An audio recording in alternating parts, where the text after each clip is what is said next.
Assalamualaikum warahmatullahi. Alhamdulillahirabbil alamin. Wassalatu wassalamu ala asrafil anbiya'i wa mursalin sayyidina wa maulana Muhammad wa ala alihi washabbihi ajmain. Jadi Bapak Ibu jamaah Majelis Ta'lim Al-Mulk yang berbahagia, sebelumnya saya mengucapkan terima kasih kepada Saibul Bait, teman-teman dari Mandiri, area Mandiri, Maluku Utara, yang sudah memberikan waktu dan tempat kepada kita untuk melaksanakan kegiatan di hari ini. Juga kepada Bapak Ibu pimpinan perbankan yang hadir bersama-sama dengan teman-teman karyawan dan karyawati perbankan di hari ini. Saya tidak bisa menyebutkan satu persatu, namun yang pasti Allah Maha mengetahui kehadiran Bapak Ibu jamaah sekalian. Jikalau di pertemuan pertama kita sudah membahas tentang apa itu doa dan berbagai hal terkait dengan manfaat dan mudarat dari sebuah doa, dan juga kondisi-kondisi terbaik saat kita berdoa.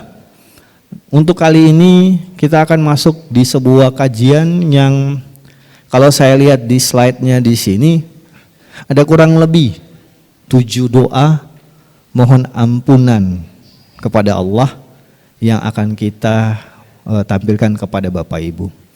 Doa-doa ini kebanyakan kita dapatkan dari ayat-ayat suci Al-Quran. Nah, di hari ini saya akan mencoba menemani Ustadz Hatta Ingratubun, Muhammad Hatta Ingratubun LC, yang akan membahas terkait dengan doa mohon ampunan kepada Allah. Mungkin ada kisah-kisah di balik doa-doa tersebut, ataukah doa mana sih yang paling luar biasa ketika kita akan membacakan doa mohon ampunan kepada Allah? Dan adakah doa-doa mohon ampunan kepada Allah ini, adakah tata cara ataupun syarat untuk kita memanjatkan doa ini dan Allah akan mengijabah doa kita? Untuk itu kepada Ustadz Hatta dipersilahkan. Bismillahirrahmanirrahim. Assalamualaikum warahmatullahi wabarakatuh.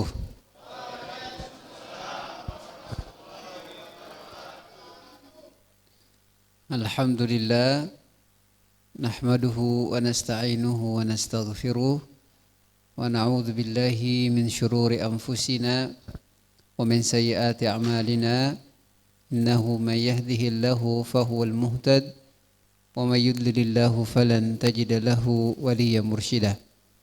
Asyhadu an la ilaha illallah wa asyhadu anna sayyidana wa nabiyyana wa azimana wa habiba qulubina Muhammadan abduhu wa rasuluh.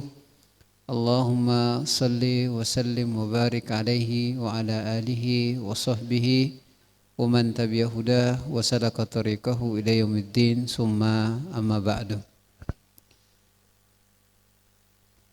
Bapak Ibu yang Allah muliakan, alhamdulillah sore hari ini kita berkumpul di tempat ini melanjutkan apa yang sudah Bapak Ibu azamkan atau tekadkan, bahwa ada waktu di mana Bapak Ibu akan duduk bersama lalu mengisi kebutuhan hati kita, ilmu yang dengannya mudah-mudahan diharapkan Allah Azza wa Jalla merubah kita menjadi pribadi yang lebih baik lagi.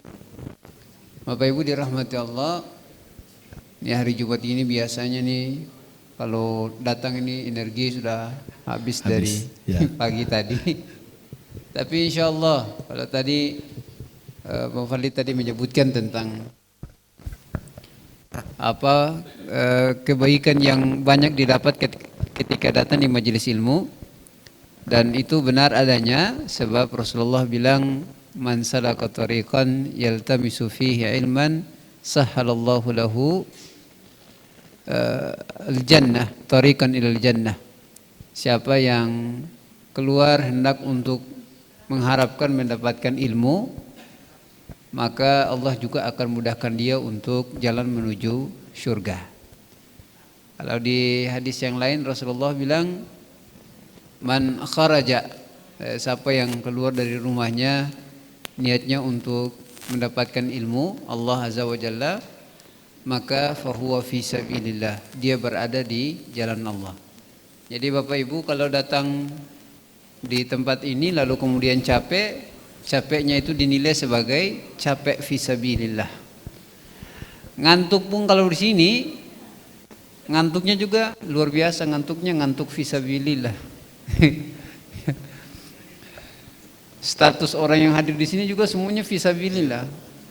Kalau udah kawin, kawin fi sabilillah. Kalau jomblo, jomblo fi sabilillah. Karena Rasulullah SAW menyebutkan itu. Mudah-mudahan yang disebutkan Rasulullah seluruhnya kita dapatkan. Bapak Ibu dirahmati Allah, di antara doa yang paling terbaik kata para ulama adalah doa yang disebutkan di dalam Al-Quran atau diajarkan Rasulullah. Kalau bahasa Arabnya dimaksud adalah doa yang ma'thur. Ma'thur itu yang langsung diajarkan oleh Allah atau yang diajarkan langsung oleh Rasulullah. Bukan yang kita ngarang-ngarang sendiri. Karena yang diberikan Allah itu yang paling terbaik, termasuk doa-doa itu. Dan sebagaimana juga yang diajarkan oleh Rasulullah SAW dari doa-doa, itu juga doa yang paling bagus kita pakai. Cuma terkadang kita ini paling senang mencari doa-doa yang orang bilang orang lain belum tahu. Padahal yang paling terbaik kita berdoa itu adalah dengan doa memakai Al-Quran atau memakai doa yang diajarkan Rasulullah dalam hadis. Nah Bapak Ibu yang dirahmati Allah, ada banyak sekali doa-doa dalam Al-Quran yang andai kalau kita pakai doa itu dahsyat sekali. Saya kasih contoh misalnya, ada doa untuk, kalau orang Ambon bilang benteng diri.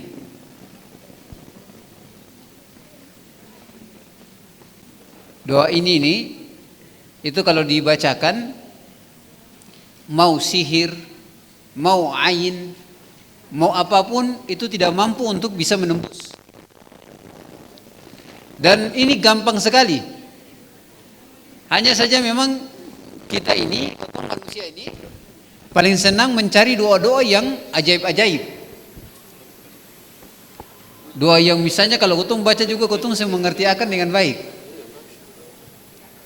Misal Rasulullah SAW anjurkan kalau pergi di satu tempat yang baru, atau Bapak Ibu berada di jabatan baru, ya, atau ditempatkan di tempat yang baru, satu doa yang diajarkan dalam Al-Quran yang tidak boleh kita tinggalkan, karena ada begitu banyak ain, ada begitu banyak hasad, sekaligus juga bisa jadi sihir juga ada, yaitu membacakan surat Al-Ikhlas, surat Al-Falaq, dan surat An-Nas. Cukup 3 itu, lalu kemudian ditiupkan di tangan, kemudian disapu di seluruh badan.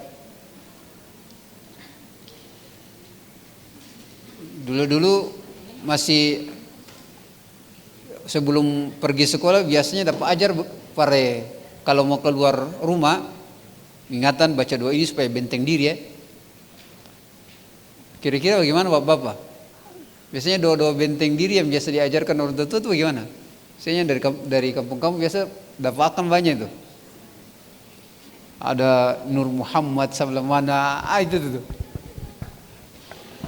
Padahal itu surat Al-Falaq dan An-Nas itu paling luar biasa, karena itu doa itu diturunkan ketika Rasulullah SAW itu mau disihir oleh seorang penyihir. Lalu Jibril datang ajarkan Rasulullah memakai doa itu. Kalau tidak salah Bapak Ibu, satu saat kita nonton ada video seorang penyihir Rusia. Kata dia hampir semua kalau orang yang dia sihir itu tembus. Cuma orang tertentu saja yang dia tidak bisa tembus itu adalah orang Islam.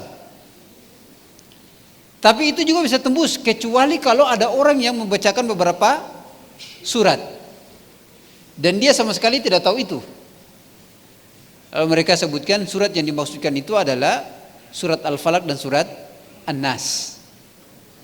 Jadi Bapak Ibu ke tempat manapun yang baru itu boleh membacakan ayat itu, insya Allah Allah jaga. Tidak ada yang bisa tembus. Jadi saya ingin sebelum masuk ke sini saya ingin jelaskan, memang doa-doa di dalam Al-Quran itu langsung dari Allah dan lebih fresh. Karena kita ini paling senang cari doa-doa yang aneh-aneh, yang ajaib-ajaib. Lalu kadang-kadang kita membacanya juga tidak tahu maknanya. Yang paling parah itu adalah sebagian doa-doa itu adalah doa-doa untuk meminta kepada khodam dari yang punya itu. Jadi jinnya yang dipanggil. Jadi bukan doanya itu, tapi ada jin yang dia semacam mantra yang kalau dibaca itu memanggil jin. Jadi kita biasakan untuk berdoa dengan doa-doa di dalam Al-Quran. Bapak Ibu, ini kumpulan beberapa doa yang ada di sini adalah doa tentang memohon ampunan kepada Allah Azza wa Jalla. Saya setelah baca beberapa doanya ini, ada satu hal yang luar biasa yang ada pada doa ini, yaitu doa ini kan kita minta ampun. Dan Allah ajarkan bagaimana caranya untuk minta ampun. Seakan-akan Allah bilang begini, hamba, saya tahu kamu akan bikin dosa. Tapi kalau nanti kamu bikin dosa, ini saya kasih tahu caranya supaya minta ampun. Jadi betapa baiknya Allah Azza wa Jalla. Nanti kalau bikin salah, ini cara untuk dapat ampunan dari saya. Jadi Allah itu melalui beberapa ayat-ayat ini itu menjelaskan betapa Allah sangat mencintai kita. Hampir-hampir tidak ada orang yang mudah kayak begitu. Manusia itu tidak ada yang hampir-hampir mudah yang begitu, tidak ada. Kalau ketemu baku teman, kita baku teman, belum ada tuh orang yang bilang sama temannya, kawan nanti kalau ketemu bakalai, cara supaya buat beta ini luluh lagi, supaya ketemu dua penghubungan kembali lagi sama-sama, nanti bikin begini ya. Itu tidak ada. Begitu juga, sama juga kayak suami istri. Saya ada tuh istri ngomong ke suami, nanti kalau ketemu marahan nanti bikin beta begini ya. Saya ada cerita itu. Hanya satu-satunya Allah yang mengajarkan, kalau kalian buat salah dengan saya, cara untuk menyelesaikannya adalah ini saya ajarkan. Ini doa pertama ini doa yang saya kira hampir seluruh kita, telinga kita sudah sering mendengarnya, atau bahkan hampir seluruhnya sudah menghafalnya. Doa meminta ampun ini ia datang setelah Allah jelaskan bahwa semua beban yang Allah kasih ke kita itu disesuaikan dengan kemampuan kita masing-masing. Allah bilang la yukallifullahu nafsan illa wus'aha. Bapak Ibu di kantor diberikan satu pekerjaan terasa berat. Tapi di situ sebenarnya dari ayat ini mau menjelaskan bahwa Allah tidak mungkin berikan itu kecuali Bapak Ibu sangat mampu untuk memikulnya. Di rumah pun demikian, dengan seluruh pembebanan sebagai seorang pasangan, sebagai seorang ayah, sebagai seorang ibu, itu seluruhnya pembebanan itu Allah mau bilang la yukallifullahu nafsan illa wus'aha. Kalian itu mampu untuk memikul beban itu. Lalu kadang-kadang memang kita sudah paham ayat ini, tapi dalam perjalanan kita merasakan bahwa beban itu terlalu berat, melampaui dari kemampuan kita. Maka Allah di ayat ini ajarkan supaya baca doa ini. Dalam hadis tentang doa 3 ayat dari akhir surat Al-Baqarah ini, itu kata Rasulullah SAW, setiap kali seorang hamba baca doa ini, dimulai dari Rabbana la tu'akhidna in nasina aw akhtana sampai terakhir fansurna 'alal qaum muslimin. Setiap doa itu di akhirnya itu malaikat Allah akan mengatakan na'am qad fa'alt. Ya, kamu minta ini saya sudah kasih. Kita baca doa yang bagian pertamanya. Yang pertama berisi Rabbana la tu'akhidna in nasina aw akhtana. Rabbana wa la tahmil alaina isran kama hamaltahu 'alal ladzina min qablina. Rabbana wa la tuhammilna ma la taqata lana bih wa'fu 'anna waghfir lana warhamna anta maulana fansurna 'alal qaumil kafirin. Bagian pertama itu kita mengatakan Rabbana, wahai Rabb kami. Di ayat ini dia tidak memulai dengan Allahumma. Jadi antara Rabbana dan Allahumma dengan nanti isi kontennya itu, substansinya itu para ulama tidak sembarang menggunakan Allahumma dan Rabbana.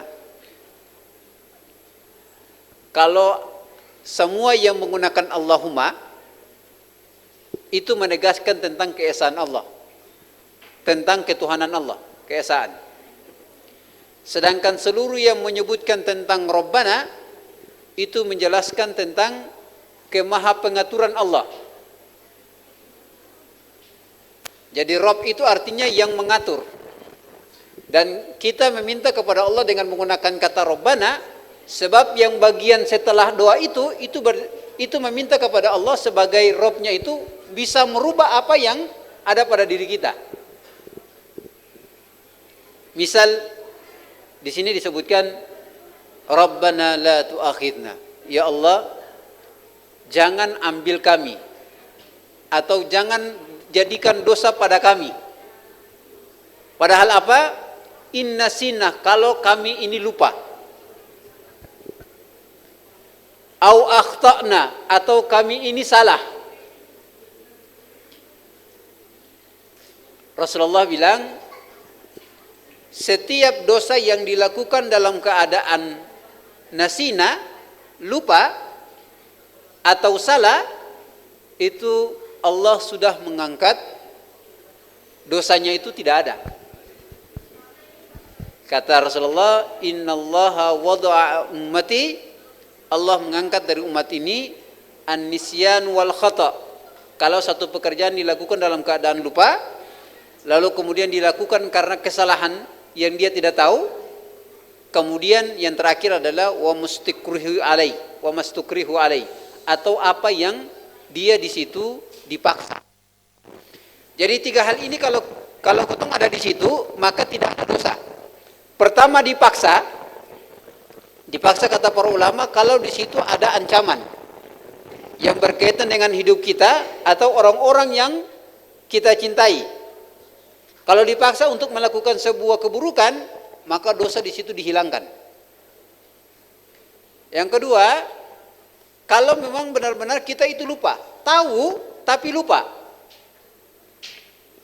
Tahu tapi lupa ini apa sudeka? Iya. Sudeka ini tahu tapi lupa atau sengaja lupa. Sudeka Ramadan ini. Ya. Iya tahu kalau siang tahu hari tapi lupa, sengaja lupa.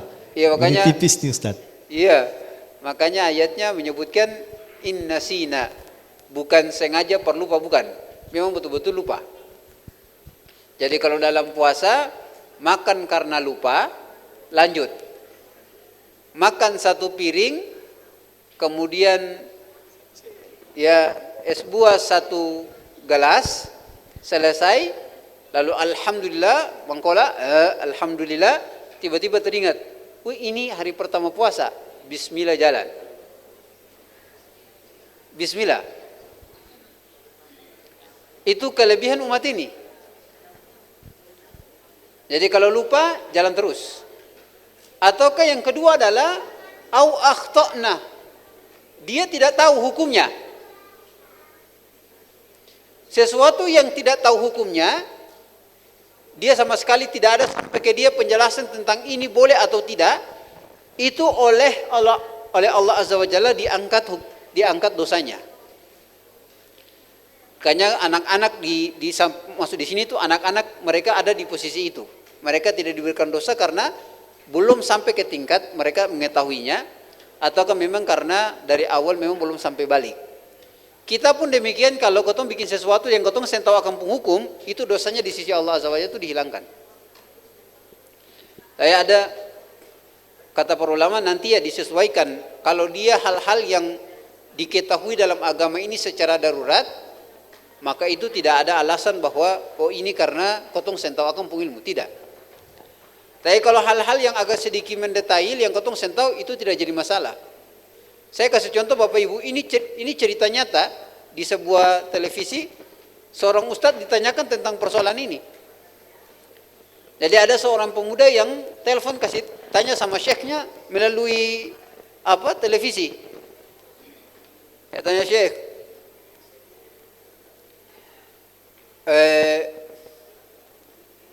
beta ini sekarang lagi punya masalah besar.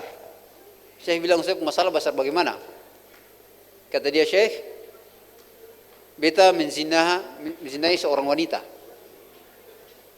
Lalu sekarang wanita itu dalam keadaan hamil. Lalu syekh bilang, oh syekh ini ya Allah, syekh masalah yang paling berat. Lalu syekh bilang buat dia, mohon maaf ini kayaknya mesti di-cut kayaknya, tapi ini kita mesti jelaskan tentang soal ini nih. Kata syekh, kenapa kok saya bikin sampai mesti hamil? Mohon maaf misalnya, tapi ini semboleh di ini kan ya. Ya karena laki-laki ini hidupnya ya begitulah. Oh saya mestinya saya bikin sampai hamil. Kalau saya bikin hamil, saya dosa dua. Pertama saya zina, yang kedua saya pengana dari situ. Lalu kata dia, syekh, beta ini pernah dengar. Apa? Beta pernah dengar kalau kita ketika bertemu dengan perempuan, lalu kemudian kotong mohon maaf tidak membuahi dia, artinya kotong seng buahi di dalam, maka itu dong bilang saya mengapa? Syekhnya maki-maki dia, kurang ajar Ose ini, yang mau begitu setelah dia penghukum, sedangkan mau dizina setelah dia penghukum itu bagaimana? Jadi ajaibnya laki-laki ini dia tahu hal yang saya begitu, sedangkan yang bagian pertama yang perjalanan itu dia tertahu. Jadi kalau kotong bikin sesuatu yang model kayak begini, kata para ulama, ini cuma di alasan saja. Jadi kalau kotong bikin sesuatu yang kotong sen tahu dia penghukum, maka silakan selama kotong belum mendapatkan dia pengilmu, maka Allah angkat itu. Maha suci Allah semua membebankan kotong dengan itu. Jadi kotong bagian pertama, kotong berdoa kepada Allah, la tu'akhidna in nasina aw akhtana. Ya Allah jangan ambil beta dikarenakan satu dosa yang beta lakukan, beta lupa, atau yang beta lakukan tanpa pengetahuan beta bahwa ini adalah dosa. Rabbana wala tuhammilna ma la taqata wala tuhammilna alaina isran kama hamaltahu ala alladhina min qablina. Ya Allah, jangan berikan kepada kami isran, satu beban yang pernah Engkau berikan kepada umat-umat terdahulu. Kalau umat-umat terdahulu itu dong punya beban itu paling berat. Kalau orang Yahudi, mereka diharamkan makan kambing. Lalu mereka hidup di Jazirah Arab itu, di sekitar situ yang kambing itu banyak. Dan itu berat buat mereka. Karena saking berat, dong tetap mau akan dapat manfaatnya, ya mereka jual. Jadi dong sing makan kambing tapi dong jual. Allah bilang salah satu yang bikin dompung lebih itu orang Israel, ya bangsa Yahudi itu, Israel itu salah satu dompung lebih itu, dong pintar. Waktu ditanya kenapa kamu mesti jual, mereka bilang ya karena Allah kan larang untuk makan, tapi Allah sing larang perjual. Allah bilang ya itu sama saja kamu makan. Saya memang sing makan dia pun daging, tapi saya jual lalu dia pun harga itu saya makan, itu sama saja saya makan kambing. Jadi umat-umat terdahulu itu berat sekali situasi mereka.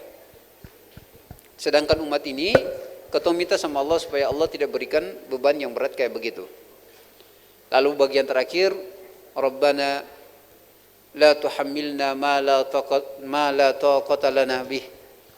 Ya Allah, jangan kasih ketumpung pekerjaan beban yang lebih dari ketumpung kemampuan. Wa'fu anna waghfir lana warhamna.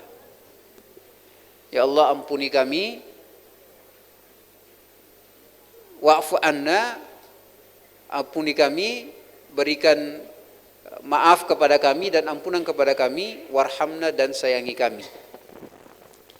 Wansurna alal qaumil kafirin, dan tolong kami terhadap orang yang tidak beriman kepada Engkau. Bapak Ibu, tadi beta sempat bilang ketong ini ada di momen-momen tertentu nih ketong beban banyak. Ketong datang di acara ini tampak mungkin dalam keadaan sehat-sehat, wajahnya baik-baik. Tapi yang tahu beban di masing-masing ketong itu adalah ketong dengan Allah Azza wa Jalla. Dan karenanya Allah ajarkan buat ketong supaya minta jangan sampai Allah berikan beban yang lebih dari ketong. Bapak Ibu di kantor tentu ada banyak pekerjaan yang berat. Dengan doa ini minta sama Allah agar pekerjaan itu Allah entah dua, Allah ringankan pekerjaan itu, ataukah Allah kuatkan pundak Bapak Ibu untuk menyelesaikan pekerjaan itu. Jadi ini maksudnya adalah supaya Allah jangan berikan kepada kita beban yang lebih berat dari kemampuan kita. Sebab kadang-kadang beban yang diberikan di atas dari kemampuan ketong itu sebenarnya itu kadang-kadang bukan sebagai sebuah ujian, tapi bisa jadi dia adalah sebuah musibah. Jadi kalau misalnya ketong dapat masalah dan masalah itu ketong rasa paling berat sekali, itu bukan berarti bahwa memang ini adalah ujian Allah yang Allah kasih ketong beban lebih dari ketong seng. Tapi itu bermakna adalah bisa jadi karena musibah dosa yang ketong bikin, lalu Allah kasih beban buat ketong lebih dari ketong kemampuan. Bisa jadi ketong pernah merasakan itu. Atau kalau ketong belum merasakan, bisa jadi ketong pernah menyaksikan orang-orang di sekitar ketong itu. Sebenarnya kalau dia kerja baik-baik saja, tidak akan ada yang namanya beban itu buat dia. Cuma karena kesalahan dia dalam bekerja, karenanya Allah ingin ajarkan dia karena usia kesalahan ini musibah supaya bikin usia tobat. Berhenti kerja yang terbetul itu. Nanti kalau sudah datang akampung beban itu baru terasa betul bahwa ini beban ini memang ketong semampu pikul. Tapi kalau orang yang kerja dengan benar, lalu kemudian dia meminta kepada Allah untuk tidak mendatangkan beban yang lebih berat dari dia kemampuan, maka kalau datang ada satu perkara dia rasakan berat, maka itu adalah ujian. Niscaya Allah akan dua hal, Allah akan ringankan pekerjaan itu buat dia, ataukah Allah kuatkan pundaknya untuk memikul beban itu. Lalu terakhir dilanjutkan dengan wa'fu anna waghfir lana warhamna. Ya Allah, maafkan kami, mungkin karena beta pun dosa bikin sampai beta dapatkan beban seberat ini. Ya Allah, ampuni beta, mungkin karena beta pun maksiat sampai Allah datangkan beban seberat ini. Dan ya Allah, sayangi beta, jangan kasih beban yang lebih dari apa yang sebenarnya beta yang mampu untuk pikulakan. Kata para ulama, al-afu, wa'fu dan maghfirah itu beda. Wa'fu itu, afuun itu adalah meminta ampun kepada Allah dan Allah hapus seluruh catatannya. Nanti di Ramadan ketong akan terbiasa dengan itu. Allahumma innaka afuun tuhibbul afwa fa'fu anna. Jadi kalau wa'fu artinya kita meminta kepada Allah untuk menghapus seluruh catatan buruk kita. Jadi kalau Allah maafkan, semua catatan itu disuruh malaikat hapus semua. Tapi kalau maghfirah, Allah kasih pengampunan, tetapi catatannya masih ada. Jadi catatannya masih ada, itu maghfirah, cuma sudah diampuni sama Allah. Tapi kalau al-afu, Allah ampuni dan Allah perintahkan semua catatan keburukan itu dihapus semua. Nah kita minta sama Allah mungkin karena atas kesalahan kita, dosa dan maksiat kita, ya Allah saya minta maaf, al-afu. dan saya minta ampunan, maghfirah, dan saya minta rahmatmu, kasih sayang, supaya beban yang berat itu tidak diberikan kepada saya. Hal yang paling berat bagi ketong itu adalah beban yang kemudian menyesakkan dada. Bapak Ibu, beban itu kalau datang di ketong, dia itu bukan bikin kepala pono, bukan. Kepala pono itu hanya efek dari satu beban yang menyesakkan dada. Karenanya ketika Allah mensifati Al-Quran, Allah bilang wasyifaun lima fis sudur. Al-Quran itu adalah penyembuh terhadap apa yang bergejolak di dada. Jadi kalau ada masalah, ada satu pekerjaan yang berat, itu dia menyesakkan dada, bukan buat pikiran. Pikiran itu hanya adalah hasil dari apa yang menyesakkan di dada, kemudian dia mengirim ke kepala, lalu kepala pono. Yang ada cerita Bapak Ibu, orang bilang beta kepala pono, iya, usia kepala pono, tapi usia pun hati, alhamdulillah beta pun hati tenang. Yang ada cerita itu. Yang ada adalah kalau dada itu sesak, dia akan buat kepala pono. Dan di sini ketong minta sama Allah Azza wa Jalla supaya beban itu jangan ada di dada. Saya kalau ada di dada, nanti dia ada semacam batu besar yang kemudian bikin kita bernapas itu setengah mati. Ya wajar kalau Bapak Ibu kalau dapat satu pekerjaan yang terlalu berat itu biasanya setelah dapat pekerjaan, biasanya Bapak Ibu bikin apa? Ekspresi terhadap pekerjaan itu. Bagaimana ekspresi kalau dikasih satu pekerjaan dari pimpinan yang agak berat? Ekspresi fisik yang pertama terhadap pekerjaan itu bagaimana? Dan ini Allah cerita tentang Rasulullah juga. Tarik napas dalam-dalam, baru buang. Rasulullah bikin begitu juga? Ya, Rasulullah bikin begitu juga. Di surat Al-Insyirah Allah bilang, alladzi anqadha dhahrak. Jadi saking beratnya ujian itu Rasulullah sampai begini. Itu berat. Yaitu menegaskan beban di dada itu sangat berat. Kita minta sama Allah agar Allah hilangkan itu. Jadi ampunan ini kita minta supaya Allah tidak berikan beban yang berat dalam hidup kita. Jadi banyak-banyak doa, bisa jadi tekanan dalam hidup kita. Itu bisa jadi akumulasi dari ketumpung dosa, ketumpung kesalahan, maka Allah berikan beban yang jauh dari kemampuan ketong. Tapi kalau ketong ketong senantiasa dekat dengan Allah, ketika ada satu masalah, itu adalah menjadi sebuah ujian yang Allah ingin ketong naik lagi level hingga ketong lebih kuat memikul satu beban itu. Itu yang ayat pertama. Ya, yang menarik dari surah ini Ustaz, ayat ini, doa ini Ustaz. Seringkali pada bagian wa'fu anna waghfir lana warhamna, ada yang sering berulang kali sampai 3 kali, bahkan sampai menangis. Terkadang kalau menangis itu berarti rasa betul beban terlalu berat tuh. Oh, berarti kalau ada yang pas doa ini wa'fu anna waghfir lana, air mata keluar, berarti beban di dalam hati besar. Ya jadi, mungkin mau menikah belum bisa menikah, bebannya berat Ustaz. Ya karena memang yang kasih beban ini aslinya yang berikan itu ya Allah.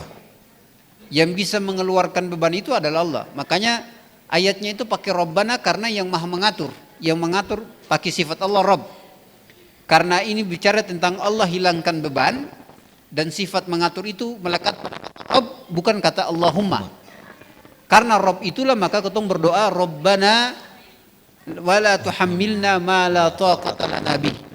Karena satu-satunya yang mampu merubah itu, mengatur itu kembali, itu adalah cuma Allah Azza wa Jalla. Karena beban ini datang dari Allah, kita minta sama Allah Azza wa Jalla untuk dihilangkan. Dan satu batu yang kemudian bikin beban itu besar itu adalah karena ketumpuk kesalahan dengan Allah. Ya, mungkin kalau bapak-bapak yang biasanya sholat berjamaah, ayat ini paling sering dibacakan oleh imam pada sholat-sholat, misalnya sholat isya, itu kadang-kadang ayat ini sering dibacakan. 3 ayat terakhir itu menjadi kayak ayat favorit dari beberapa ustadz di kota Ambon, terutama di Masjid Al-Fatah, ada sering membacakan doa ini. Dan ini adalah ternyata salah satu doa mohon ampunan kepada Allah. Ini di surah Al-Baqarah ayat 283 sampai 286. 3 ayat terakhir dalam surat Al-Baqarah. Jadi Bang Li, beta tahun 2018 kalau saya salah, habis imam di Al-Fatah, sholat Isya, ada satu orang laki-laki waktu habis beta masih di Al-Fatah itu kan habis maghrib isi kajian hari Rabu. Habis isi kajian, dia bilang ke saya, Ustaz, mungkin habis Isya ini mungkin ada waktu sama-sama, beta ada mau konsultasi. Itu bilang iya. Setelah saya sholat Isya, beta ketemu dengan dia. Dia duduk dengan wajah yang sing tenang. Kentara sekali itu, ada beban berat sekali dia di pemuka. Kata dia, Ustaz, ini beta datang minta mangkali ada doa-doa ke apa begitu yang bisa kasih dengan beta pun masalah. Beta bilang, masalah bagaimana? Ya Allah Ustaz, ini masalah paling berat, terlalu besar. Saya bilang, masalahnya apa? Dia bilang ini masalah utang sekitar 20 M. Kita dalam hati, ya Allah, saya minta bantu beta tentang akan barang ini. Beta kira ketemu kali 200.000 lah, ketemu kalau 200.000. Dia curhat di beta tentang dia pengutang hampir 20 M itu, beta kaget lah, ya Allah ini mau bikin. Lalu dia bilang, Ustaz, mengkali ada apa-apa begitu bisa selesaikan itu masalah. Kita bilang, yang ada cara ini kecuali saya banyak-banyak istighfar, minta ampun sama Allah. Karena yang kasih masalah ini Allah, yang bisa kasih lakukan itu cuma Allah saja. Dia bilang, saat ini beta 3 hari lah ini sudah dong, polisi semua datang ambil beta. Itu bilang sudah. Lalu dia jujur, memang beta mulai sadar, Ustaz. Memang waktu kemarin ada banyak-banyak duit itu, beta bikin ini. Beta bilang, Bapak, abang ini salah satu hikmahnya kenapa Allah kasih masalah beban ini buat abang. Supaya dia mau kasih ingat bahwa Allah tuh masih sayang. Allah kasih masalah ini sampai abang tuh jadi sadar, yo abang pun kesalahan ini dan seterusnya. Jadi wa'fu anna waghfir lana warhamna, ini penting bagi ketong supaya dalam ketong kehidupan ini Allah kasih kemudahan terhadap beban-beban ini. Dunia ini dia pun patahan-patahan itu selalu mengagetkan. Ketong bisa prediksi secara detail 1 pekan ke depan tuh situasi bagaimana. Imam Syafi'i mengatakan wala tajza li hawadisil layali. Jangan kaget dengan patahan-patahan di dunia ini. Ini ada gembira-gembira tiba-tiba keluar menangis. Ini dalam keadaan senang tiba-tiba saja dalam satu waktu langsung tiba-tiba susah. Yeah. Jadi ketong doa ini beta sarankan buat ketong semua Bapak Ibu sering-sering baca doa ini, karena Allah Azza wa Jalla dalam hadis Rasulullah bilang setiap kali ketong baca doa ini Allah langsung mengatakan ya. Jadi ketong minta doa ini Allah bilang ya, beta kabulkan. Sampai terakhir wansurna al qaumil kafirin, Allah bilang ya, beta kabulkan. Ya. Karena tadi Ustaz sudah jelaskan di tengah doa ini ada beban yang harus diangkat. Ya ternyata buat kita teman-teman perbankan kadang-kadang bebannya adalah begitu masuk kantor senang, tiba-tiba bos panggil masuk dalam, kalau SK besok tolong pindah ke Dobu. Itu beban kan? Ya kan? Nah menerima itunya yang sudah luar biasa. Kadang-kadang masuk kantor ada ketawa dan teman-teman, ada ngerumpi sempat selfie, tiba-tiba Pak Fian dipanggil, surat pindah, weda. Wey. Ambon saya sudah setengah mati, weda lagi ya Pak Fian. Jadi banyak-banyak baca surat ini supaya pulang ke Parepare secepatnya Pak. Amin. Kita lanjut ke surat kedua Ustaz.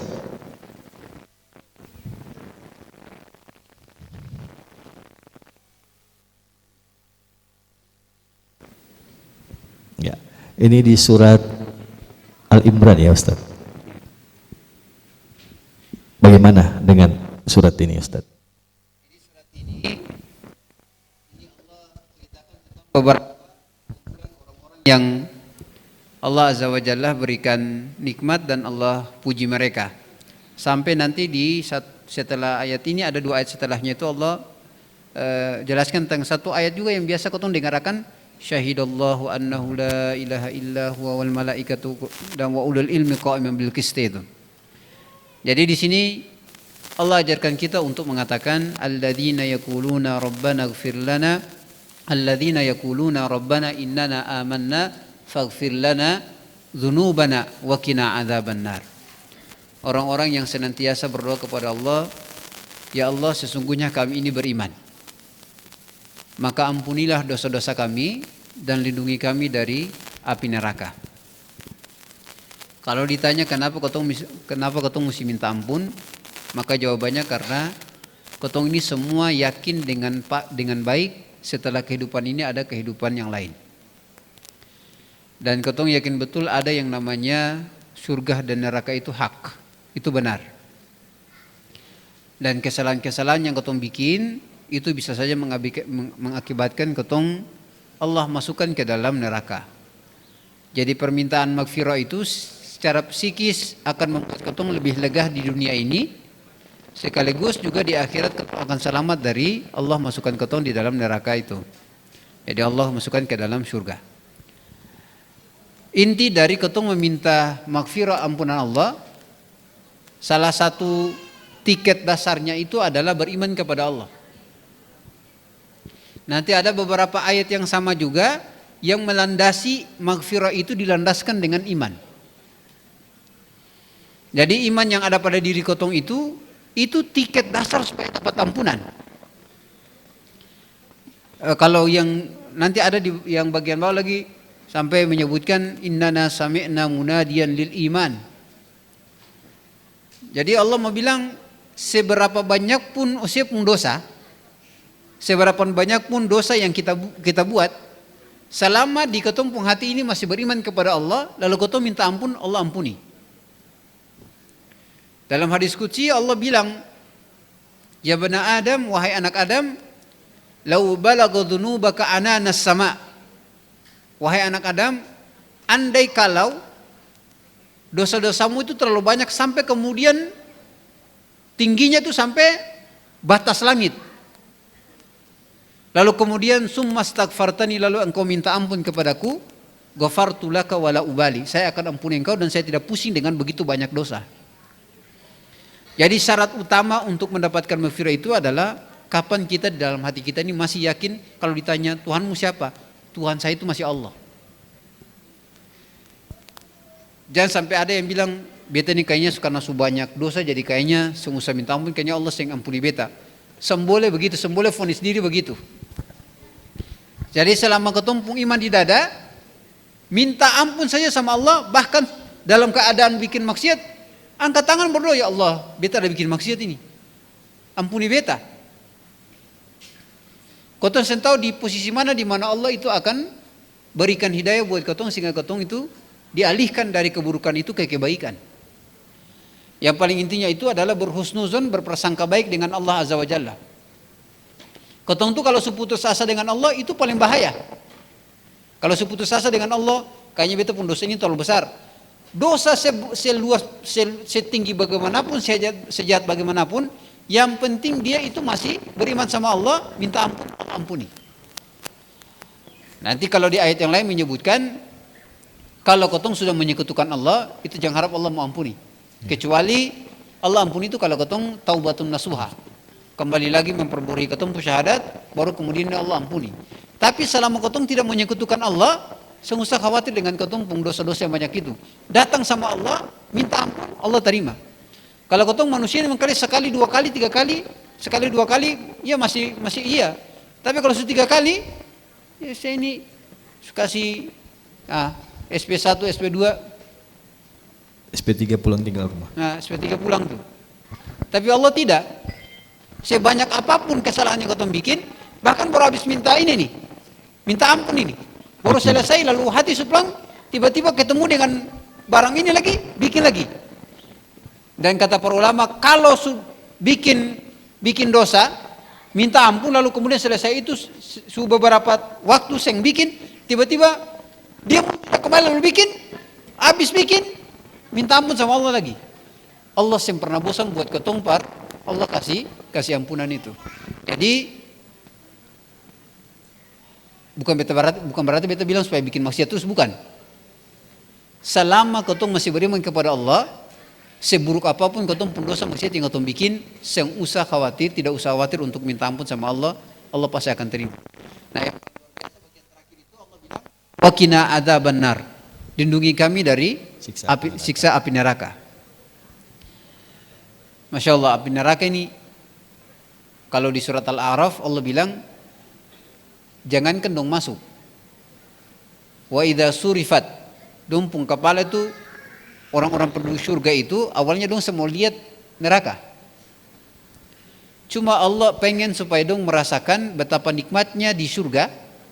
Ya, kayak orang bilang, kotong bisa merasakan sebuah nikmat itu nikmat ketika kotong mampu lihat dia pun lawan. Kotong bisa rasakan ini AC dia pun nikmat ketika di luar kotong merasakan panasnya.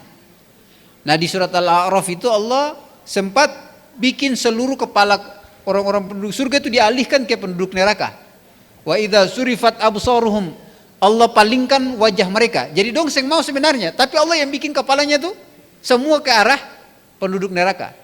Saat dipalingkan wajah mereka ke penduduk neraka, seng pakai lama. Cuma sekadar saja kalau orang bilang ini, orang Ambon bilang menjaling atau kelursa sebentar saja. Setelah lihat langsung, kemudian mereka langsung berdoa kepada Allah. Rabbana la taj'alna ma'al qaumidz zalimin. Ya Allah, jangan samakan kami, jangan kumpulkan kami dengan orang-orang yang zalim. Jadi itu baru lihat saja. Bukan lihat lama-lama lah. Masya Allah, sayang, cuma lihat sebentar saja. Begitu mengerikan neraka itu. Jadi, dikaitkan magfirah dengan iman, magfirah dengan api neraka. Nasallallahu mudah-mudahan Allah selamatkan kita. Ya. Oke, kita break untuk salat maghrib. Setelah itu kita lanjutkan. Wabillahi taufiq wal hidayah. Assalamualaikum warahmatullahi wabarakatuh. Nah, kita lanjutkan untuk ayat yang berikutnya. Masih dari surat Al-Imran ayat 147. Nah, kelanjutan dari surat Al-Imran ayat 16 tadi. Kalau yang tadi ada makfirah yang kita ingin dapatkan dari Allah.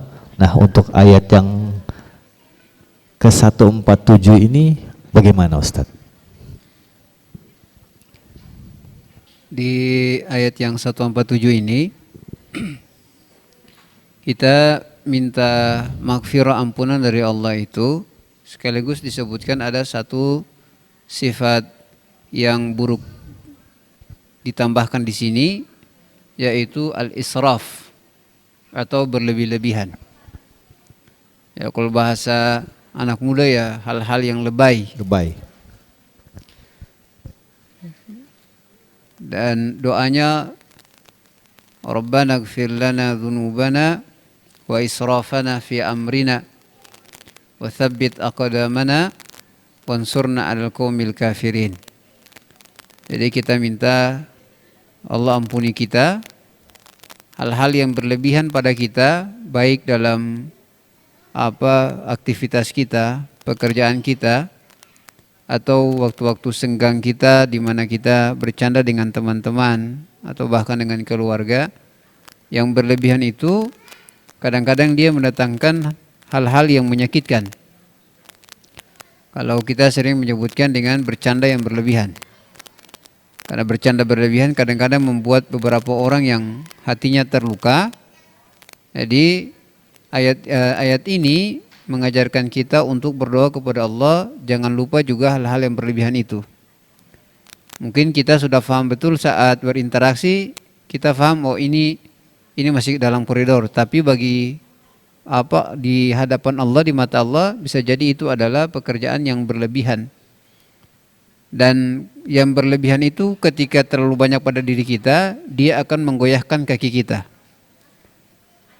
Keteguhan hati itu hanya bisa didapatkan di dalam ayat ini dengan pertama minta ampunan kepada Allah, kemudian minta ampunan terhadap hal-hal yang berlebihan. Karenanya setelah itu Allah bilang wasabbit aqdamana. Sabbit aqdamana itu kokohkan kaki kita, artinya keteguhan. Kalau dia sudah buat satu hal seperti ini, dia akan jalan terus. Kalau dia sudah berazam untuk melakukan satu hal, dia akan tetap melaksanakannya.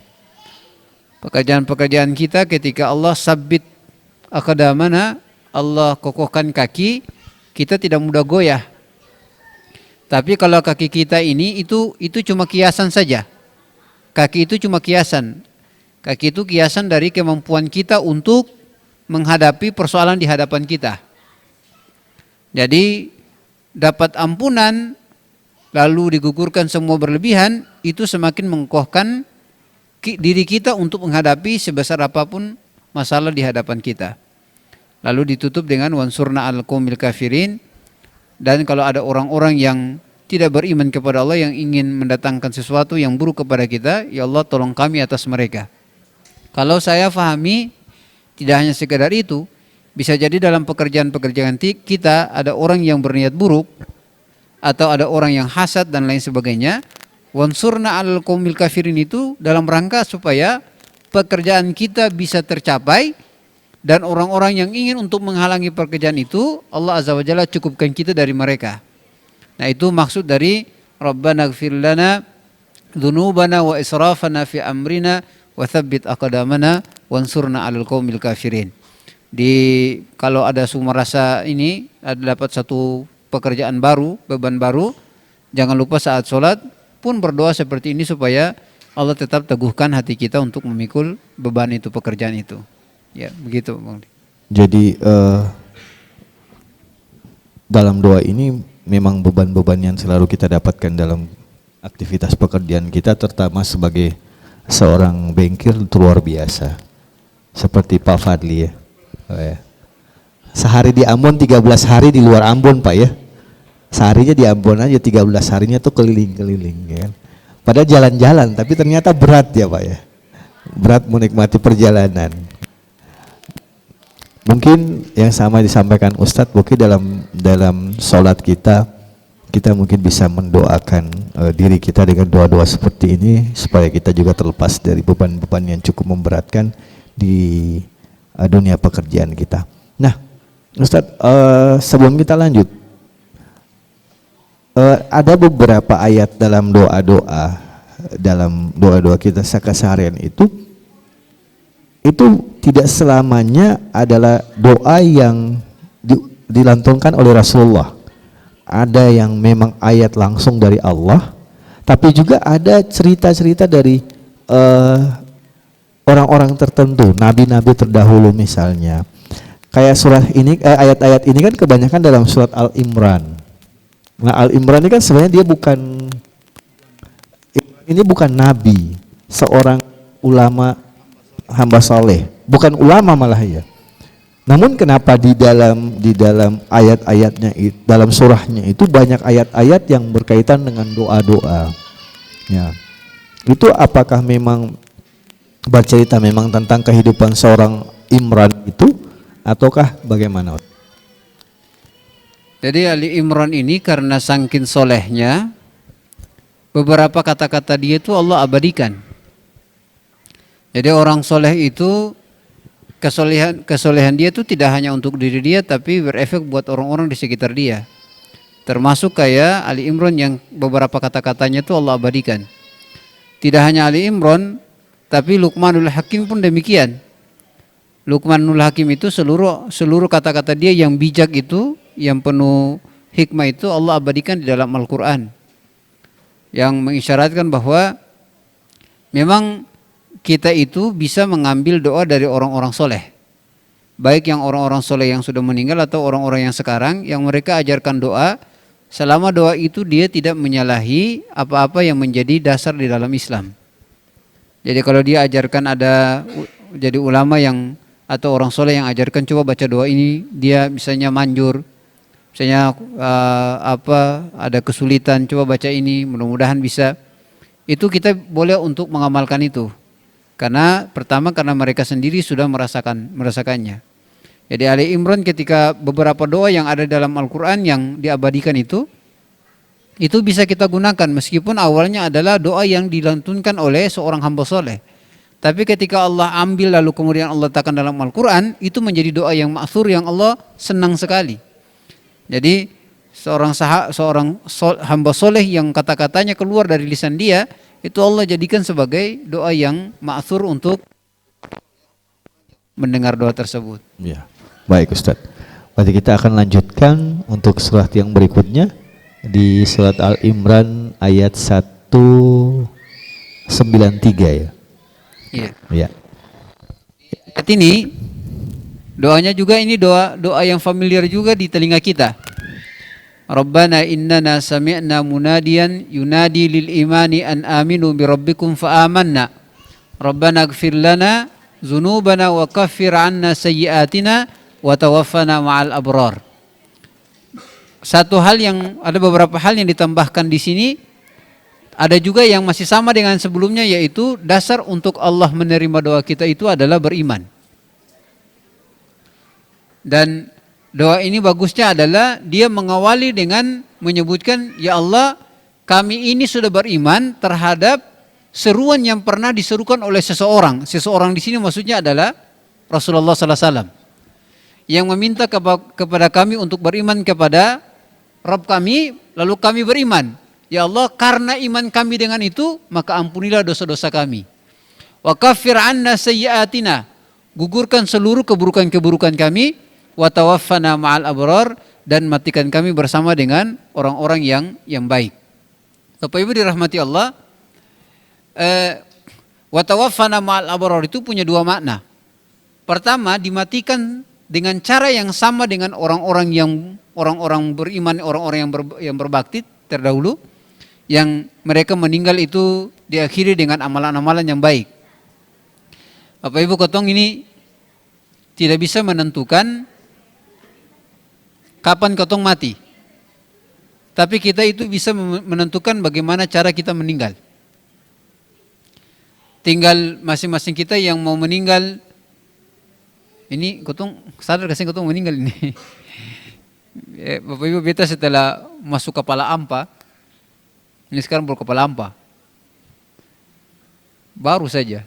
Ustaz bilang kepala ampa sapu dada langsung.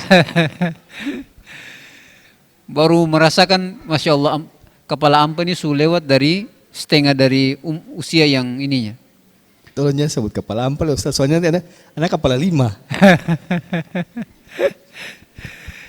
Itu kepala ampa ini, kita bayangkan kan ini tinggal 20 tahun lagi. Kalau normalnya ya, 60 tahun, 63 ketong meninggal. Masya Allah, ini kalau ketong bikin kebaikan-kebaikan dalam kehidupan ini, apa yang mau dibanggakan? Kita ini bukan sekedar manusia yang meninggal, dikuburkan, lalu kemudian jadi tulang belulang, selesai cerita, tidak. Tapi setelah ini ada cerita lain, yaitu dunia yang baru, kehidupan yang baru yang akan kita dapatkan, yaitu akhirat. Karena itu kotong selalu minta supaya Allah Azza wa Jalla ini ampuni kotong, dan Allah matikan kita bersama dengan orang-orang yang baik. Cerita orang-orang yang meninggal dalam husnul khotimah ini dahsyat sekali. Dan kata para ulama, husnul khotimah itu disesuaikan dengan apa yang menjadi kebiasaan kita. Ya, kalau kotong misalnya kebiasaan kita ingin melakukan kebaikan, maka bisa jadi itu Allah akan matikan kita dengan kebaikan itu. Kalau kita misalnya terbiasa bikin keburukan, bisa jadi dengan keburukan itu kita akan mati dengannya. Saya ingat betul dulu waktu masih kuliah, pernah sekali duduk dengan teman, ada salah satu teman Palestina, tapi dia jamaah tablik.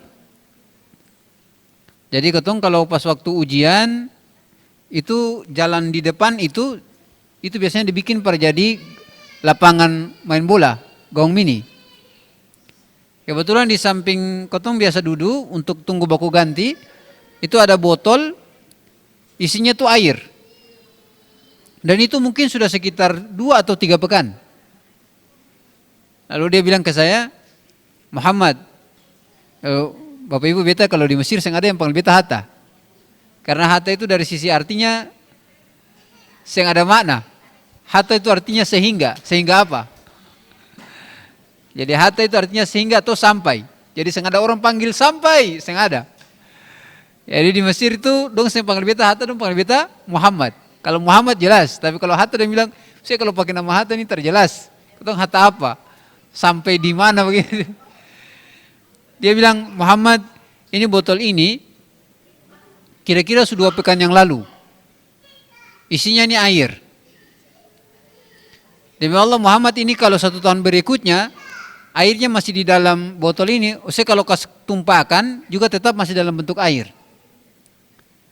Lalu saya coba tanya ke beliau, maksudnya apa? Apa maksudnya, apa hikmahnya, mesti jelaskan itu ke saya. Kata dia, Muhammad juga begitu dengan ketumpung hati. Hati kita ini kalau terbiasa diisikan dengan kebaikan, nanti saat kita mau meninggal pun yang keluar itu adalah kebaikan. Ketika hati kita terbiasa kalau botol ini yang diisi adalah minyak tanah, 1 tahun 2 tahun pun akan dikeluarkan juga minyak tanah. Hati kita juga kalau yang biasa dimasukkan ke dalam hati adalah keburukan, kalau kita meninggal juga yang buruk juga akan keluar. Di antara tanda husnul khotimah bagi kita, ini wa tawaffana ma'al abrar ini adalah kalau kita meninggal, setiap kali orang mendengar nama kita, dia akan mendoakan kebaikan buat kita. Dan di antara tanda sul khotimah itu adalah kalau kita meninggal lalu orang cerita tentang nama kita, orang diam. Dan bilang, iyo kasihan ya almarhum itu. Hah? Almarhum siapa? Oh iya, dong diam. Itu alamat bahwa memang orang tidak suka. Tapi kalau setiap kali menyebutkan nama kita dan orang mendoakan, bisa jadi itu pertanda bahwa kita husnul khotimah. Jadi wa tawaffana ma'al abrar, pertama adalah Allah matikan kita sama seperti orang-orang yang soleh dimatikan. Nanti ini bab tersendiri, kalau malaikat kalau datang kasih mati orang yang baik itu biasanya salam. Ya, saya sering bilang Bapak Ibu hati-hati kalau duduk di rumah saya sendiri lalu ada orang salam keluar saya ada orang, bisa jadi itu. Ya. Kemudian yang kedua adalah setelah dimatikan dia berada di kumpulan orang-orang yang soleh. Ini pentingnya Bapak Ibu, kenapa kuburan itu tidak boleh sembarangan dicampur. Kenapa sampai, kalau ditanya kenapa sampai orang Islam tidak boleh campur kuburannya dengan yang lain? Karena dalam Islam, kuburan antara satu dengan yang lain itu pada hari tertentu itu mereka saling menziarahi. Dan kalau ada orang datang menziarahi satu kubur, itu semua di kubur itu merasakan kebaikan. Ini dijelaskan oleh Imam Ibnu Qayyim dalam buku beliau Ar-Ruh. Sama juga kalau misalnya dia berada di kumpulan orang tertentu yang sering azab, itu dia juga merasakan itu. Para ulama bilang sesama penduduk kubur ini mereka akan saling menziarahi itu tepatnya di hari Kamis. Jadi hari Kamis sore itu antara penduduk kubur itu saling menziarahi persis kayak kita ini. Keton datang di taman Puruma, dong juga begitu. Dan kalau ada orang yang diazab, itu mereka saling bertanya-tanya. Mereka akan saling tanya-tanya. Ada kasus cerita tentang ada orang yang dia sudah meninggal beberapa tahun, datang minta kepada keluarganya dalam melalui mimpi, minta untuk dipindahkan dari kuburan itu karena kuburan di situ banyak orang yang diazab. Itu cerita nyata. Nong kubur antua di Air Salobar. Pertama datang ke anak perempuannya.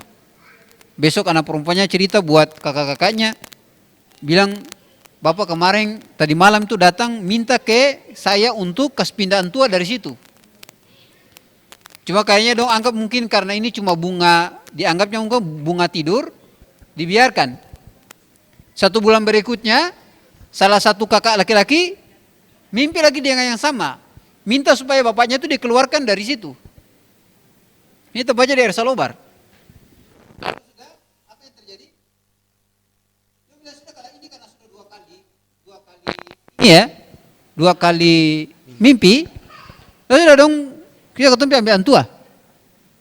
Dong ambil antua habis itu dong bawa ke Namlea. So subhanallah antua itu meninggal lama. Waktu dong kubur, waktu dong gali kubur, dong ambil antua badan semua masih utuh. Lalu dong tanya ke salah seorang saya, tentu bilang bisa jadi itu antua merasa tidak nyaman karena orang-orang di situ sering disiksa. Jadi wa tawaffana ma'al abrar, kita berharap kalau kita meninggal nanti diletakkan juga dengan orang-orang yang baik. Imam Ibnu Qayyim al-Jauziyah itu menjelaskan kalau ada orang datang menziarahi kubur lalu misalnya dia kirimkan doa, itu sekitar kubur di situ orang-orang yang di kuburan itu semua merasakan sejuknya doa yang dipanjatkan sama orang di kubur itu. Jadi kalau makanya ada orang-orang mohon maaf misalnya yang keluar dari Islam, itu haram hukumnya dia dikuburkan di kuburan muslim. Itu tidak dibenarkan. Bahkan sebagian ulama mengatakan kalau di zaman dulu ada munafik itu tidak boleh dikuburkan di kuburan kaum mukminin. Karena justru itu jadi toksik buat yang lain. Oh, mayatku jadi toksik nih. Kayak begitu. Ya kalau dia taruh di sini, jangan cari tempat lain karena dia ini dikit munafik tidak boleh dikuburkan di situ. Jadi wa tawaffana ma'al abrar, kita berharap mudah-mudahan Allah matikan kita dalam keadaan kebaikan sebagaimana orang-orang saleh. Juga Allah akan letakkan kita di tempat kuburan yang juga di situ ada orang-orang saleh insyaallah. Itu ayat yang ini. Ya. Jadi makna surat Al-Imran yang 193 ini luar biasa ya Ustadz ya. Jadi dia mohon ampunan Allah, tapi dia juga minta agar pada saat nanti dia meninggal, dia akan bersama dengan orang-orang yang saleh, jauh dari orang-orang yang tidak seiman dengan dia.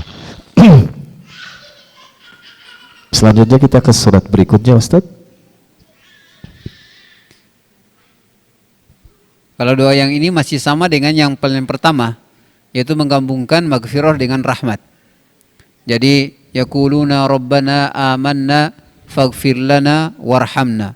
Jadi dasarnya beriman, kemudian setelah itu minta maghfirah, lalu kemudian meminta rahmat dari Allah, kasih sayang dari Allah. Ya. Lalu disambut dengan, ditutup dengan satu, kalau kita bilang gini, rayuan. Wa anta khairur rahimin. Ya Allah, engkau ini sebaik-baik yang memberikan kasih sayang paling baik. Ya kasih sayang kepada kami lah. Ya. Kalau bilang rayuan, ingat kemarin dijelaskan oleh Ustadz Zul, memang dalam doa kita harus sedikit merayu ya, merayu Allah dengan kalimat-kalimat yang luar biasa, yang manis, yang menyebutkan keesaan Allah, kebesaran Allah. Dan ternyata maksud ayat ini adalah ternyata bahwa kita tidak hanya sekedar berdoa kepada Allah, tapi kita juga menyampaikan segala sesuatu itu dengan kata-kata yang manis. Sama dengan kita dengan atasan. Benar kan? Coba kalau masuk ketemu Pak Fadli, coba masuk ruangannya saja. Terus kata pertama, Bapak ngapain sih? Pindahin saya dari sini. Kira-kira apa yang dia jawab? Lebih jauh lagi kan pindahnya? Iya. Tapi coba kalau masuk, wah Pak, hari ini bajunya bagus deh Pak, cakep banget deh Pak, ya kan? Bisa jadi, kenapa Pak suratnya? Ya nggak jadi deh, kamu tetap di sini aja dulu, ya kan? Iya Pak kan? Iya. Tapi kalau kita ngomong agak keras dan tidak manis, memang perlakuannya akan berbeda.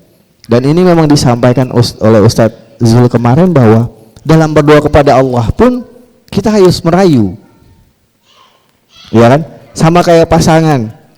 Ibu kalau mau minta beli handphone ke bapak, saat ini minta bapak beli 17 yang terbaru, kira-kira kalau maki-maki bapak dapat gak? Atau Pak minta uang mau beli handphone, kira-kira dapat gak langsung? Tapi kalau merayu, ya Bu Saman ya, kemarin dia bilang sama Ustadz harus ngerayu dulu ya, baru bisa dapat. Nah, ini mungkin makna ayat ini adalah seperti itu, bahwa kita harus berkata manis kepada Allah sehingga Allah akan mengijabah doa-doa kita. Jadi Asmaul Husna itu nama-nama Allah yang 99 itu dipakai untuk saat berdoa kepada Allah menggunakannya. Misalnya minta agar Allah berikan kekayaan, ya sebutin nama Allah, ya Ghaniyu. Atau meminta rezeki, ya Ghaniyu, ya Razzaq, ya Razzaku, ya Ghani. Atau meminta supaya Allah lembutkan hati kita, ya Latif. Atau meminta agar Allah, orang-orang di sekitar kita ini menyayangi kita, ya Rahim, ya Rahman. Ya demikian itu cara untuk merayu Allah terhadap apa yang kita minta kepada Allah Azza wa Jalla. Ya. Sekarang kita lanjut ke ayat yang berikutnya Ustaz. Ya. Nah ini agak panjang Ustaz. Oh bukan, yang ini. Masih surat yang sama tapi jawabannya Rabbana la tuzigh. Ya Tuhan kami jangan Engkau jadikan kami. Ya, kalau ayat ini, kalau yang bagian atas itu Rabbana la taj'alna fitnatan lil ladzina kafaru waghfir lana Rabbana. Kita minta kepada Allah, kita itu jangan jadi sasaran orang-orang yang ingin memberikan fitnah kepada kita. Yang uniknya lagi disandingkan dengan minta maghfirah dari Allah. Bisa jadi maghfirah kita, dosa kita yang banyak, dia menjadi sasaran fitnah itu datang mendekati kita. Dalam ayat yang lain Allah bilang, berhati-hatilah terhadap fitnah yang kalau efeknya itu bukan hanya buat orang tertentu tapi berlaku buat semua orang yang ada di sekitarnya. Ya, keseringan kita ketika jauh dari Allah, fitnah yang datang itu bukan hanya buat diri kita tapi orang-orang di sekitar kita. Mungkin bisa jadi ayah, ibu, pasangan dan lain sebagainya itu bisa kena. Maka kita minta kepada Allah, ampuni supaya la taja'alna fitnatan lil ladzina kafaru. Jangan bikin kami itu jadi sasaran fitnah buat orang-orang yang tidak senang dengan kita. Kalau di sini dibicarakan kan orang-orang yang menyekutukan Allah. Tapi dibuat dengan makna yang lebih luas, bisa jadi dalam pekerjaan kita orang yang tidak senang dengan ketong itu bisa jadikan kita jadi sasaran untuk fitnah. Ketong kerjanya begini, kita kerjanya begini, tiba-tiba ada yang mengatakan, Pak dia begini. Itu bisa saja terjadi. Dan saya kira Bapak Ibu juga mengerti hal ini. Sangat mengerti hal ini. Di dunia pekerjaan biasa terjadi. Karenanya jangan berhenti supaya minta doa kepada Allah, kita jangan jadi sasaran orang-orang yang tidak menyukai kita sehingga menjadi fitnah. Yang bisa menghalangi kita itu adalah minta ampunan dari Allah. Jadi kita ingin jelaskan kepada Allah, saya ini lemah untuk mampu melindungi saya ya Allah. Maka sebelum lindungi saya minta ampun lalu lindungi saya sehingga tidak menjadi sasaran fitnah. Nah itu doa yang pendek di atas itu. Rabbana la taj'alna fitnatan lil ladzina kafaru. Rabbana innaka antal azizul hakim. Kalau yang bagian terakhir, At-Tahrim ini, ayat yang terakhir, itu dia menyandingkan antara maghfirah dan cahaya. Orang yang dapat ampunan dari Allah, dosanya dia ampuni, akan kesalahannya dihapus oleh Allah, mereka punya potensi Allah berikan cahaya. Kayak di sini disebutkan, Rabbana atmim lana nurana waghfir lana, ya Allah sempurnakan cahaya kepada kami dan ampuni kami. Innaka ala kulli syai'in qadir. Sesungguhnya engkau mampu terhadap segala sesuatu. Bapak Ibu dirahmati Allah, nur itu, nur ini bukan nama perempuan, bukan nama pasangan, bukan. Nur ini ada nur di sini. Ada. Nur itu cahaya. Bapak Ibu, cahaya yang Allah berikan itu tidak mesti wajah kita tuh glowing, bukan. Cahaya Allah itu, Bapak Ibu, mohon maaf, misalkan dia datang ke wajah yang misalnya tidak putih pun, tetapi raut mukanya itu akan memberikan aura yang nyaman buat orang. Karenanya Imam Hasan Basri bilang, di antara orang yang banyak mendapatkan cahaya itu adalah mereka yang sering sholat malam. Mereka tanya, kenapa demikian wahai Imam? Sebab mereka itu di malam hari sering menyendiri dengan Allah, berduaan dengan Allah. Karena berduaan dengan Allah, maka Allah limpahkan cahayanya kepada dia. Dan karenanya semua orang yang biasanya sholat malam, di pagi hari itu dia tidak terlihat orang malas. Bapak Ibu yang terbiasa sholat malam, pagi hari itu dia tidak pernah merasa pesimis, selalu optimis. Jadi kalau dia bangun pagi tuh, ini dari jam 3 dia sudah sholat tahajud, sampai sahur, sampai sholat subuh, lalu kemudian pergi kantor, tidak ada cerita orang yang sholat malam itu kayak wajahnya itu kayak seng ada kehidupan begitu. Ya kalau dia habis sholat gini, ya, ente kenapa?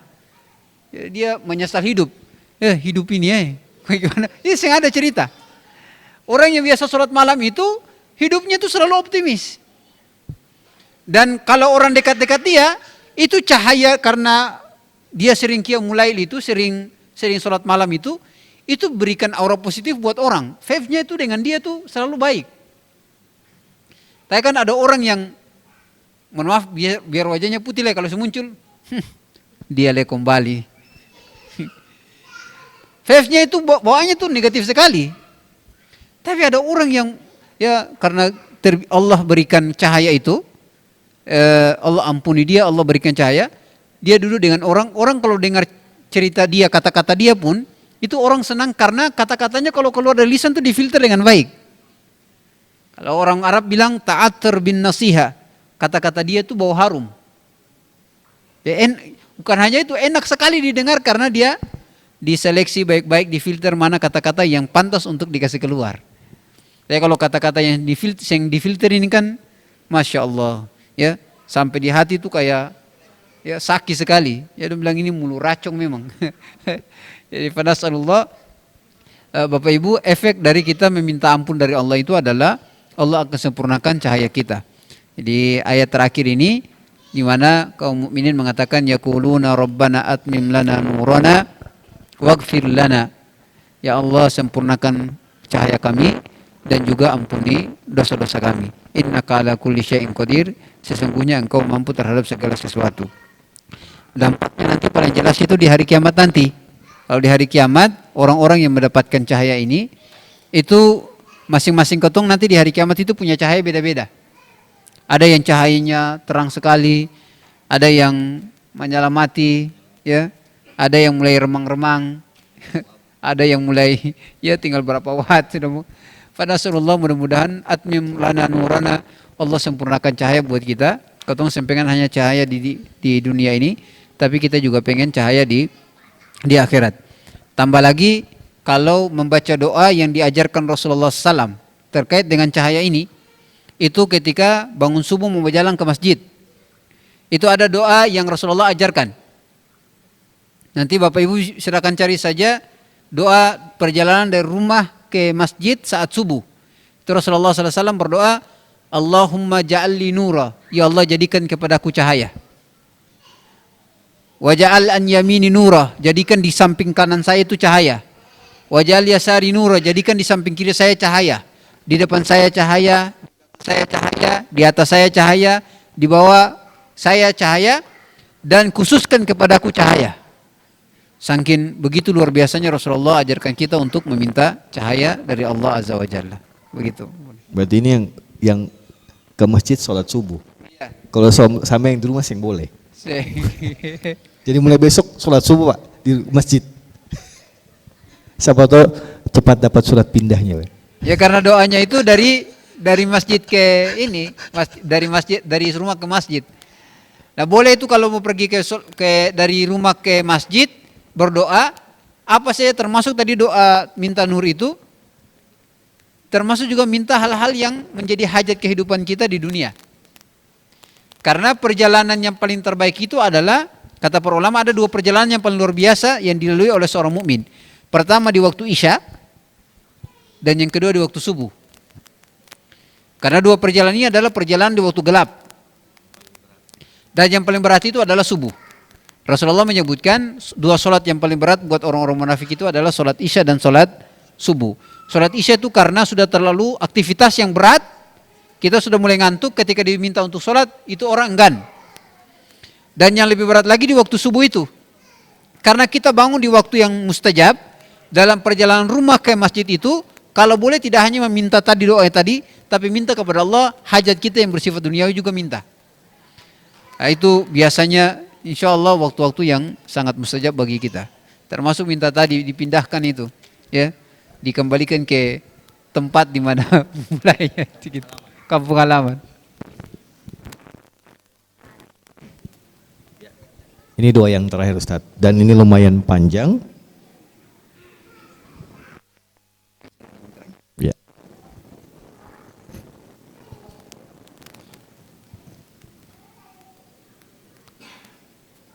Ini ada sesuatu yang menutup dari rangkaian kajian kita di hari ini ya Ustaz. Sebuah doa yang di dalamnya berisi begitu banyak keinginan kita kepada Allah. Namun yang paling terakhir ya sesuatu yang kita minta kepada Allah untuk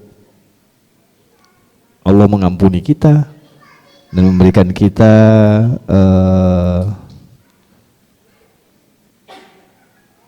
hal yang terbaik yang kita harapkan dari Allah. Ya Rab kami, sempurnakanlah bagi kami cahaya kami, yang tadi Ustadz sampaikan. Jadi hal yang luar biasa yang kita inginkan di Yaumil Mahsyar. Kita mungkin punya cahaya yang akan terang benderang di sana. Jadi mulai besok teman-teman yang tinggalnya dekat masjid, ayolah salat subuh ke masjid. Ya kan? Yang jauh dari masjid lebih enak lagi sebenarnya. Melangkahnya itu ya tadi yang dibilang Ustadz, nur di atas, nur di samping kiri. Asal jangan waktu bilang nur kiri, nur kanan, terus istri dengar nur sapa, ya kan? Jadi masalah lagi gitu kan? Jadi keluar pintu dulu baru baca, ya jangan dibaca di samping. Minta nur samping kiri, nur samping kanan. Ibu bilang, nur sapa, minta nur sapa lah ya. Hanya batal sholat subuh ya. Jadi Bapak Ibu jamaah sekalian, ini ada beberapa ayat yang diajarkan oleh Rasulullah dan yang seperti kan disampaikan oleh Ustadz tadi. Ayat-ayat surah doa-doa ini adalah doa-doa yang ada di dalam Al-Quran. Jadi tidak ada salahnya sekali-sekali kita membacakan doa-doa ini dalam salat kita, dalam keluh kesah kita kepada Allah terkait pekerjaan kita, terutama untuk kita ya teman-teman bankir, teman-teman karyawan perbankan. Kalau yang tidak punya target sih masih enak ya, tapi kalau teman-teman yang dikejar target dan mengejar target, kadang-kadang sama yang dibilang Ustadz tadi, bebannya itu luar biasa ya. Kadang-kadang sudah ngejar target yang didapat diambil teman sendiri. Iya ya, benar Pak Fian ya, kejar sudah deal, pas tanda tangannya Pak saya yang dapat. Ya Allah, sakit gitu ya. Saya yang setengah mati, dia datang dia bilang saya yang dapat ya. Dan ini terjadi, kita sering mengalami. Untuk teman-teman yang sama, teman-teman di CS juga kadang-kadang sudah nawarin, ikut produk ini, besok kita nggak masuk, datang lagi nasabahnya, teman yang nawarin dapat ya. Kemarin ibunya sudah ikut loh sama saya. Ya Allah, saya ngomong setengah mati, kamu cuma datang dia tanda tangan, pengen marah. Ya Allah, nggak bisa teman sendiri gitu kan. Apalagi kalau teman curhat, mau marah kan nggak mungkin. Tapi inilah realita teman-teman. Kehidupan kita di bengkel sangat luar biasa. Mungkin dengan semua doa ini akan mengurangi beban hidup kita, beban pekerjaan kita. Pundak kita akan sanggup untuk memikul semua beban yang ada. Tapi jangan lupa, mungkin saja semua itu terjadi yang seperti dibilang Ustadz tadi, karena dalam kehidupan kita ada hal-hal yang kita lakukan selama ini tidak sesuai dengan apa yang diatur dalam agama ataupun diatur dalam SOP pekerjaan kita. Jadi mohon maaf teman-teman, alangkah mungkin sangat luar biasa kalau kita masuk bekerja sampai kita selesai tanpa sebuah persoalan. Apa artinya 100 rupiah, 200 rupiah, tapi kita harus menyelesaikannya itu di penjara. Mohon maaf saya harus ngomong kayak begini karena kembali viral kita karyawan perbankan melakukan hal-hal yang tidak sesuai. Setelah beberapa waktu yang lalu, mohon maaf dari salah satu teman kita di perbankan kena masalah, tiba-tiba ada lagi teman perbankan yang kena masalah. Jadi saya berharap, kita juga berharap dari majelis ini kita saling mengingatkan bahwa apalah arti 100-200 ribu tapi kita melepaskan nama baik dan harga diri kita untuk sebuah hal yang tidak wajar. Saya berharap sekali lagi semua teman-teman di Al-Mulk, entah yang nanti sampai 55 tahun ataupun yang 40 tahun, bahkan 35 tahun, di beberapa bank ada yang cuma 35 tahun, selesailah dengan baik. Selesailah dengan baik sehingga kita keluar dari sini dengan kepala yang tegak. Bukan keluar dari perbankan dengan kepala yang menunduk karena banyak masalah yang kita buat. Sama kayak dibilang Ustadz, kalau orang meninggal harus husnul khatimah. Kalau kita kerja selesai dengan saya selesai tanpa beban dan masalah. Ya kan? Tidak ada orang ingin kerja keluar dari, mohon maaf kalau mandiri ada yang 40 tahun ya Pak ya? 46. Nggak mau kan keluar 46 tahun tiba-tiba ada teman cerita, lu kemarin keluar punya utang loh belum selesai, ya kan? Jangan terlibat. Mohon maaf bukan ini, tapi ini yang sering disampaikan. Tolong kita orang perbankan jangan terlibat dengan pinjaman online, jangan terlibat dengan judi online. Karena kenapa? Reputasi kita dipertaruhkan. Kalau ada orang OJK pasti dibilang wah Fadli kampanye di atas. Ya. Tapi saya ngomong apa adanya. Tolonglah teman-teman, mari kita kerja apa adanya. Jangan terlibat pinjaman online, jangan terlibat judi online. Karena kenapa? Sekali kita terlibat, hidup kita tidak akan pernah tenang. Itu mungkin yang kita akan sampaikan di hari ini. Sekali lagi saya terima kasih Pak Fadli untuk waktu dan tempatnya. Pak Amran, saya nodong dengan Pak Asrul kemarin langsung jadi pas untuk bulan depan karena sudah masuk bulan puasa, mungkin kita akan ada kegiatan paling nuzul Quran, tapi kita belum tahu tempatnya. Kemarin masih tarik ulur ya. Ada yang pingin di Mandiri tapi BRI juga pingin, jadi nanti Mandiri sama BRI aturlah gimana tempat. Tapi kalau di sini oke, di BRI juga oke. Yang pasti saya berharap jamaah untuk tetap mendukung kegiatan kita. Sekali lagi saya berharap untuk hari Senin karena itu ada tahlilan untuk Pak Latif. Saya mohon juga kehadiran Bapak Ibu jamaah sekalian dalam tarhib Ramadan BMPD Bank Indonesia dan Majelis Talim Al-Mulk sekaligus peringatan 40 hari kepergian Bapak Muhammad Latif. Dari tempat ini saya mohon maaf untuk segala kesalahan dan kehilafan kami dari pengurus. Insya Allah kami akan berusaha untuk selalu menghadirkan sesuatu yang baik untuk kita semuanya.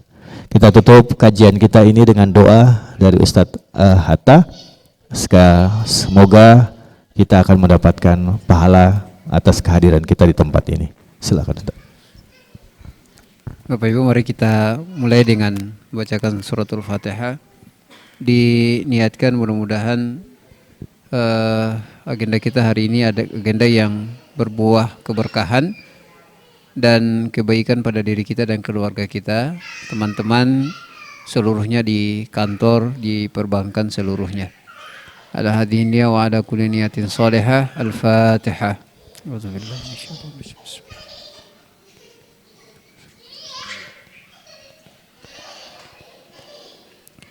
billahi minasyaitonir rajim. Bismillahirrahmanirrahim. Alhamdulillahi rabbil alamin. Allahumma shalli ala sayyidina Muhammad wa ala ali sayyidina Muhammad.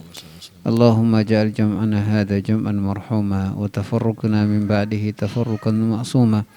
اللهم اغفر لنا ذنوبنا ولوالدينا وارحمهما كما ربيانا صغارا اللهم اغفر لنا ذنوبنا ووسع في دارنا وبارك في أرزاقنا وبارك في أولادنا وزوجاتنا يا أرحم الراحمين اللهم اجعلنا من أهل القرآن واجعل أولادنا وزوجاتنا من أهل القرآن الذين هم أهلك وخاصتك يا أرحم الراحمين ربنا لا تزغ قلوبنا بعد إذ هديتنا وهب لنا من لدنك رحمة إنك أنت الوهاب ربنا هب لنا من أزواجنا وذرياتنا قرة أعين واجعلنا للمتقين إماما ربنا آتنا في الدنيا حسنة وفي الآخرة حسنة وقنا عذاب النار وصلى الله على سيدنا محمد وعلى آله وصحبه وسلم والحمد لله رب العالمين.